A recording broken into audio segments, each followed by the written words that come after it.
প্রাথমিক বিদ্যালয়ের শিক্ষকদের মাঝে সচেতনতা বাড়ানোর মাধ্যমে সড়ক দুর্ঘটনা প্রতিরোধের কার্যক্রম বাস্তবায়ন করেছে হাইওয়ে পুলিশ। এহসানুল হক সুমনের ভিডিও চিত্রে মেরিনা লাভলি রিপোর্ট।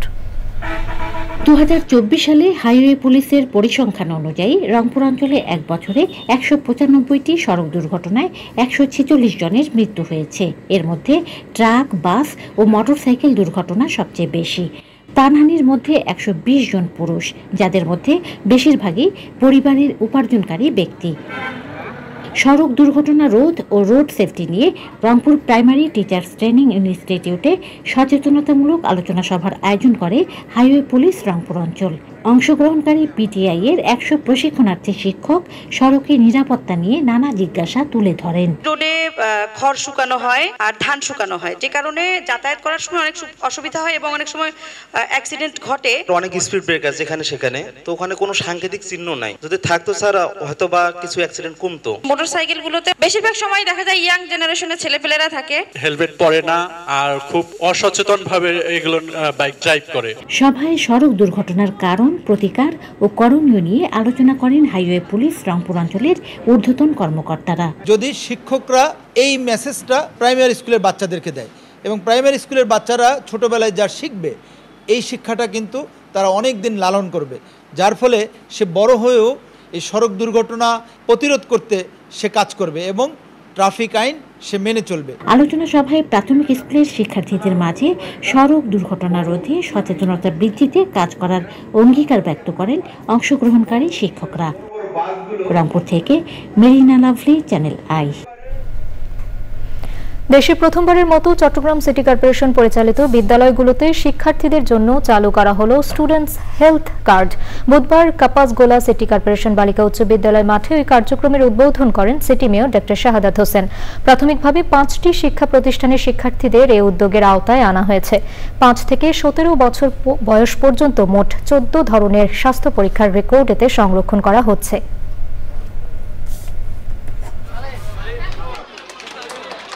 এই হেলথ কার্ডের মধ্যে দিয়ে ছোট বাচ্চারা যারা আমাদের যে আজকে হেলথ চেক আপের আন্ডারে আসতো না, তারা হয়তো এটাকে ইগনোর করতো। তাদের হয়তো অনেক সময় গায়ে গায়ে জ্বর থাকে, কিংবা তারা রুচি পাচ্ছে না, অথবা তাদের ইনফেকশন হচ্ছে, প্রস্রাবে হোক, পেটে ইনফেকশন অথবা কৃমির সমস্যা। আমরা তাদেরকে রিকমেন্ড করছি কী ধরনের খাবার তাদের খেতে হবে।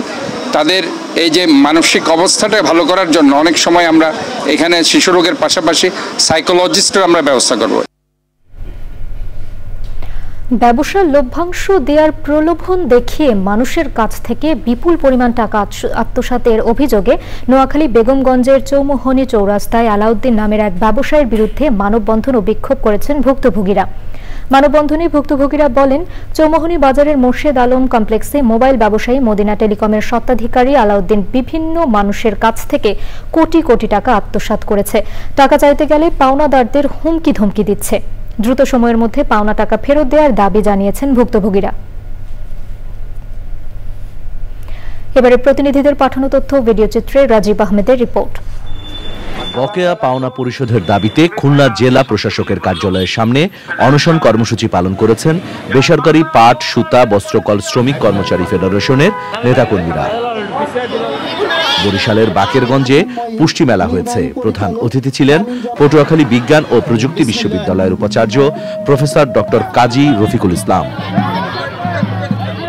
সাভারে মিথ্যা মামলা দিয়ে হয়রানি ও সামাজিক যোগাযোগ মাধ্যম সহ বিভিন্ন প্ল্যাটফর্মে অপপ্রচার চালিয়ে সম্মান ক্ষুণ্ণ করার অভিযোগে সংবাদ সম্মেলন ও মানববন্ধন করেছে এক যুবক।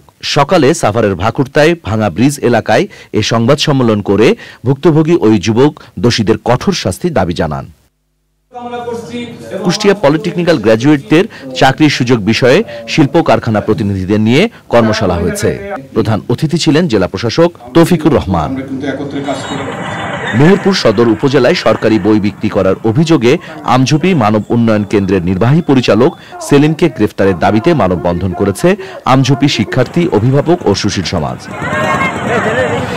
নোয়াখালীর সোনাইমুড়িতে হত্যা মামলার আসামিরা মামলা তুলে নিতে বাদীকে প্রাণনাশের হুমকি দিচ্ছে এ অভিযোগ এনে সংবাদ সম্মেলন করেছেন ভুক্তভোগী।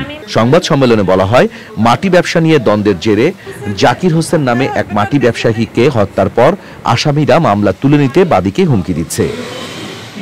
রাঙ্গামাটিতে আইন শৃঙ্খলা কমিটির সভা হয়েছে। সভাপতিত্ব করেন রাঙ্গামাটি জেলা প্রশাসক মোহাম্মদ হাবিবুল্লাহ।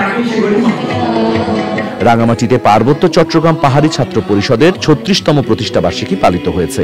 অনুষ্ঠানে প্রধান অতিথি ছিলেন পার্বত্য চট্টগ্রাম জনসংহতি সমিতির সহসভাপতি উষাতন তালুকদার। বাগেরহাটের নিশানবাড়িয়া ইউনিয়ন পরিষদের বার্ষিক ২০২৫-২০২৬ অর্থ বছরের বাজেট সভা হয়েছে। সভায় ৫,৫৪,৯৪,৪০৩ টাকার বাজেট ঘোষণা করেন ইউনিয়ন প্রশাসনিক কর্মকর্তা মোহাম্মদ সালেউদ্দিন। রাজশাহী বিশ্ববিদ্যালয়ের ৩৬তম আন্তঃকলেজ সাঁতার ও ওয়াটার পোলো প্রতিযোগিতা হয়েছে। প্রতিযোগিতার উদ্বোধন করেন রাজশাহী বিশ্ববিদ্যালয়ের উপাচার্য professor doctor Mohammad Moinuddin. Rajib Ahmed, channel I. জনপদের খবর আজকের মতো এ পর্যন্তই। একটু পর কৃষি সংবাদ দেখার আমন্ত্রণ জানিয়ে শেষ করছি। ধন্যবাদ সবাইকে।